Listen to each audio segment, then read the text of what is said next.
So, good day mga kapurinarya. So, welcome back to my channel. So, for today's video mga kapurinarya ay may nagtanong po sa atin kung anong klase daw ng mga kahoy ating ginagamit sa pagpanday ng kabaong.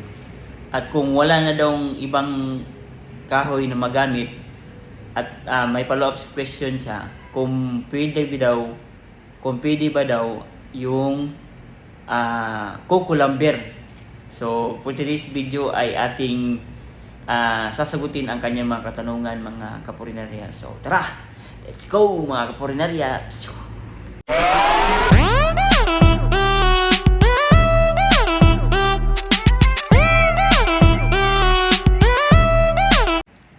So, ayun nga mga kapurinarya, no? So, sasagutin natin ang may nagtanong sa atin na subscriber. So, ayun nga, sa amin kasi, yung ginagawa namin na kabaong, hindi siya gaano yung mamahalin ng mga kabaong. So, medyo mura lang ang ating mga kabaong, mga kapurinarya. So, kaya, ang ginagamit din natin na mga materialis ay hindi yung mga mamahalin din ng mga kahoy. So, minsan, sa amin, ang ginagamit namin minsan is kung minsan Gemellina, minsan durian, o kaya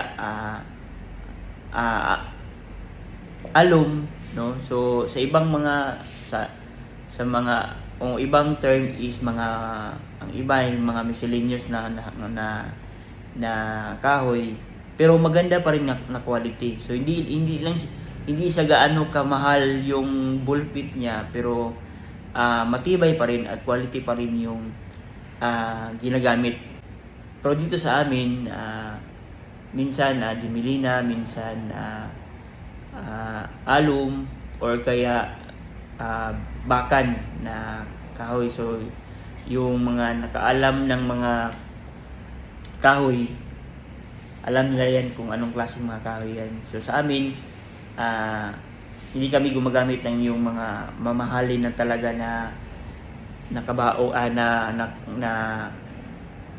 kahoy mga kapurinarya, kasi yung mga ginagawa namin na kabaong ay hindi siya gaano kamahal na mga klase na kabaong. So doon lang tayo sa sakto-saktuhan lang ng mga presyo, no? Hindi yung baba din kayo, hindi yung medyo mataas din na ballpit. So tama-tama lang mga kapurinarya, no? So at mayroon pa siyang katanungan mga kapurinarya, kung pwede ba daw i-substitute ang coco lumber mga kapurinarya. So yun yung katanungan niya, isa din sa mga tanong niya, na kung pwede ba daw ang coco lumber kung walang ibang kahoy. Sa answer ko dyan, kung sasabihin mo kung pwede po siya, kasi kahoy din naman yan ang coco lumber. Pero kung ibibenta natin, kung nagbibenta po tayo ng kabaong, ay para sa akin hindi siya pwede. Kasi po marami namang klaseng kahoy, no, na pwede natin i-substitute kung walang, kasi maraming mga kahoy na hindi natin alam o hindi natin kilala, pero good naman siya na lumber, no? Pero para sa akin at sa karanasan ko dito sa funeral, never po kami nagpanday ng coco lumber ang ginamit po namin na kahoy. Pero sa tanong ni sir na kung pwede ba daw ang coco lumber, sasagot ko po ay pwede po, kasi po kahoy din naman yan, no? Kahoy din naman yan, pwede yan, no? Sa ibang sa mga meron kaming pinuntahan na mga sa bundok, ang ginagawa nila, sila lang po yung nagpapanday ng kanang mga kabaong, at ang ginagawa po namin ay binabalsamar po lang namin ang kanilang mga patay. So doon sa bukid or sa mga kabundukan, ang ginagawa nila po ay sila na po ang nagpapanday ng mga kabaong nila. At ang ginagamit po nila ay kukulamber po. No? Kukulamber po ang ginagamit nila. Kasi hindi na po siya binuburol kasi na matagal. Pagkatapos na malagay sa kabaong, pinapalibing na po nila kaagad. So, ang ginagamit na is mga kukulamber lang po. Kasi kung walang ibang kahoy na makuha sila.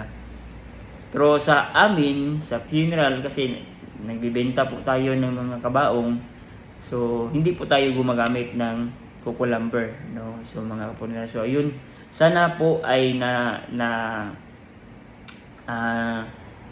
nasagot ko po ang katanungan ng ating isang subscriber, no? At so ayun lang mga kapunerya, no? So I hope na tayo po'y may natutunan sa ating discussion ngayong araw na ito.